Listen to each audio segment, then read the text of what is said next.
పండగలైనా పెళ్లిళ్లైనా వస్త్రాలకు వేదికొక్కటే, అదే SR shopping mall. Family అంతటికి unlimited offers. భయపడే రకం కాదు, ఆమెను గ్యారంటీగా హత్య చేసి చంపారు. ఇది కరెక్టే అనిపిస్తుంది. అంటే అది మాకు మొన్న రీసెంట్ గా మా ఫ్రెండ్ పెళ్లిలో కలిసి అంటే మా గురించి ఎక్కువ ఆలోచించేది, అన్న నేను వచ్చి ఇక్కడ ఉంటే మీ ఇంట్లో ఉంటే రేపు నీకు పెళ్ళైనా చెల్లెకి పెళ్ళైనా ఇబ్బంది అవుతుంది, ఆ ఇబ్బందులు మీరు పడొద్దని. పాప తాను ఎంత బాధ అనుభవించిందో మాకు ఎప్పుడు చెప్పలేదు.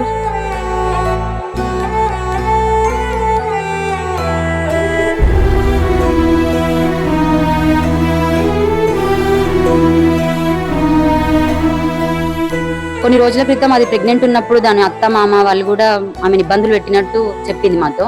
ఆమె చాలా వరకు ఆమె జీవితం గురించి ఎన్నో కలలు కన్నది, కానీ ఆ కలలన్నీ కలలైపోయినాయి. ఆమె యొక్క భర్త కర్కశత్వానికి ఇవాళ బలైపోయింది. అశ్విని పెళ్లి చేసుకుంటే కొంచెం ఆలోచించి మాత్రం మీరు నిర్ణయం తీసుకొని చేసుకుంటే, గుడ్డిగా నమ్మైతే చేసుకోకండి, చాలా చిత్రహింసలు పెడుతున్నారు, నేను ఇబ్బందుల పాలవుతున్నాను అని చెప్పింది.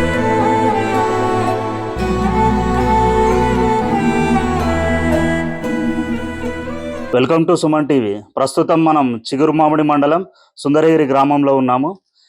బెజ్జంకి మండలం దేవక్కపల్లెలో గత 22వ తారీఖు అనుమానాస్పద స్థితిలో మరణించిన అశ్విని యొక్క తల్లిగారు ఊరు ఇక్కడ. ఆ రోజు వాళ్ళ బంధువులు వాళ్ళ తల్లిదండ్రులు కూడా ఇది అతడే కొట్టి చంపాడు అనే తీవ్రతరంగా ఆందోళన చేసిన పరిస్థితుల్లో తర్వాత తదనంతరం పరిస్థితులు ఏం జరిగినాయి వారి కుటుంబ సభ్యులను అడిగి తెలుసుకుందాం. అశ్విని తండ్రి చంద్రయ్య గారు మనతో ఉన్నారు, వారిని అడిగి తెలుసుకుందాం. చంద్రయ్య గారు, ఏమన్నా దీని గురించి కేసు ఏమన్నా పెట్టారా? ఏం జరిగింది? ఆ రోజు మేము సోమవారం నాడు అంత్యక్రియలు చేసిన తర్వాత మంగళవారం లేదు బుధవారం నాడు వాళ్ళని అరెస్ట్ చేసినట్టు మాకు తెలిసింది. సిద్దిపేట పోలీసు వాళ్ళు దీన్ని కేసు ఫైల్ చేసి రిమాండ్ పంపినట్టు మాకు వెల్లడించింది. తెలిసింది మాకు ప్రజలతోటి. దాని పోస్ట్ మార్టం రిపోర్ట్ ఏమన్నా వచ్చిందా? పోస్ట్ మార్టం రిపోర్టర్ ఇంకా ఏది తెలియరాలేదు. దాన్ని తెలియచ్చిన తర్వాత సుమారు నాడు వస్తుంది అన్నట్టు తెలిసింది. ఇక దీని గురించి మా బిడ్డను బాగా ఉన్నత చదువులు కూలీనాలు చేసుకొని చదివించుకున్నాం. బాగా డిచ్పెల్లి కాడ పీజీ వరకు చేసింది, ఎంఎస్ కష్టపడి చదివించినాం. మాకు ఓదార్చని పరిస్థితిలో ఉన్నాం. మా బిడ్డ క్లాస్మేట్లు కూడా వచ్చినారు, వాళ్ళు కూడా చాలా బాధపడుతున్నారు, వాళ్ళు కూడా దుఃఖ సమయంలో ఉన్నారు. ఇంకా మాకు కొన్ని ఇబ్బందులు కూడా ఉన్నాయి. వీటిని మీరు స్పందించి మాకు న్యాయం చేకూర్చాలని మేము మనం చేసుకుంటాం. అశ్విని తండ్రి గారు చంద్రయ్య గారు చెప్పిన దాన్ని బట్టి పోలీసులు ప్రాథమిక విచారణ అనంతరం ఇది అనుమానాస్పద మృతి అని చెప్పి ఆ అశ్విని గారి అత్త, వారి మామ, వారి మరిది, వారి భర్తను కూడా కస్టడీలోకి తీసుకున్నారని చెప్తున్నారు. ఇక్కడ మనకు అశ్విని వాళ్ళ చిన్ననాటి స్నేహితులు కూడా ఉన్నారు.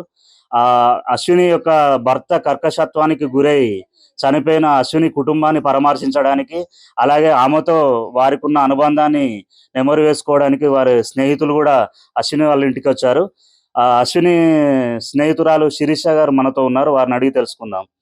మీరు ఎప్పటి నుండి ఎప్పటి వరకు చదువుకున్నారమ్మా? 4th క్లాస్ నుంచి 10th క్లాస్ వరకు నాకు అశ్విని బెస్ట్ ఫ్రెండ్.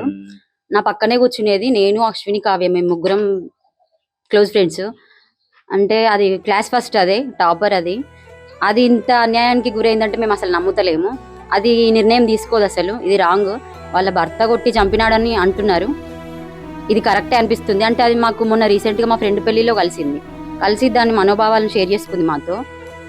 ఏమని చెప్తుందంటే, పెళ్లి చేసుకోండి, కానీ వాని గురించి తెలిసి కంపల్సరీ వాడు మంచోడు అనిపిస్తేనే చేసుకోండి, ఎవరిని గుడ్డిగా నమ్మి మాత్రం చేసుకోకండి అని చెప్పింది. అసలు అది పెళ్లికి ఒప్పుకుందంటేనే ఇంట్లో వాళ్ళ గురించి ఆలోచించి చెల్లుంది, అన్నున్నాడు అని పెళ్లి చేసుకుంది.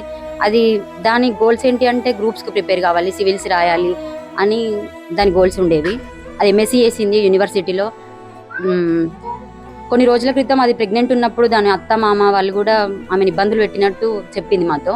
మొన్న రీసెంట్గా మా ఫ్రెండ్ పెళ్లిలో కలిసి పెళ్లి చేసుకుంటే కొంచెం ఆలోచించి మాత్రం మీరు నిర్ణయం తీసుకొని చేసుకుంటే, గుడ్డిగా నమ్మైతే చేసుకోకండి, చాలా చిత్రహింసలు పెడుతున్నారు, నేను ఇబ్బందుల పాలవుతున్నాను అని చెప్పింది.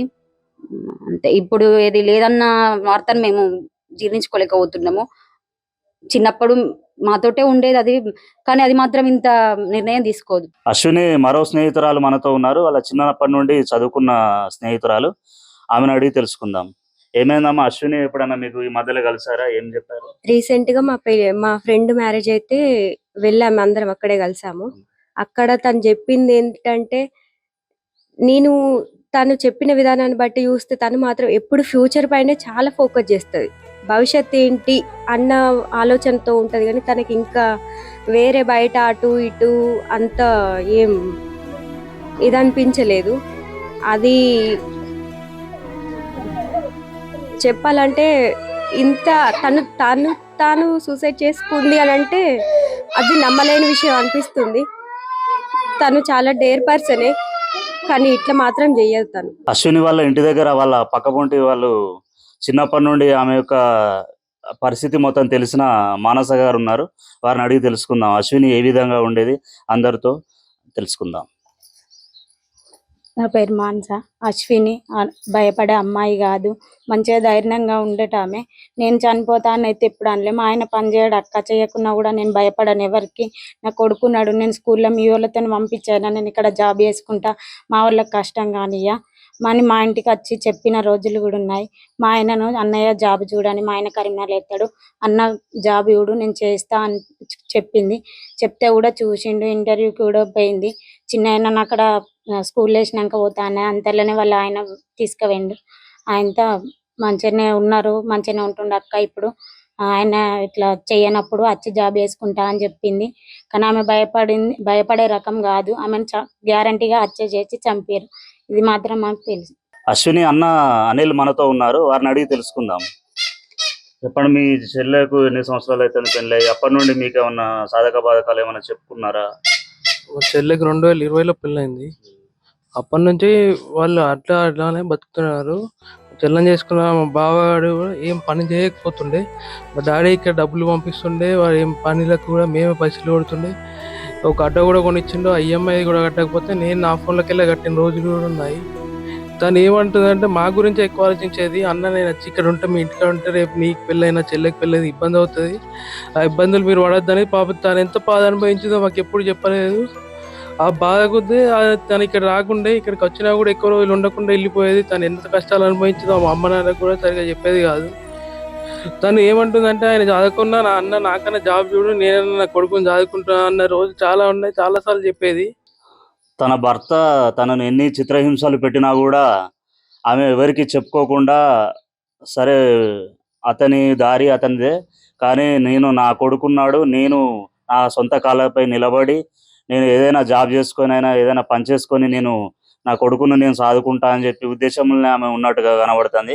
ఆమె చాలా వరకు ఆమె జీవితం గురించి ఎన్నో కలలు కన్నది, కానీ ఆ కలలన్నీ కలలైపోయినాయి. ఆమె యొక్క భర్త కర్కశత్వానికి ఇవాళ బలైపోయింది అశ్విని. ఆమెకు న్యాయం జరగాలని కోరుకుంటూ కెమెరామెన్ శేఖర్తో శ్రీధర్, సుమన్ టీవీ.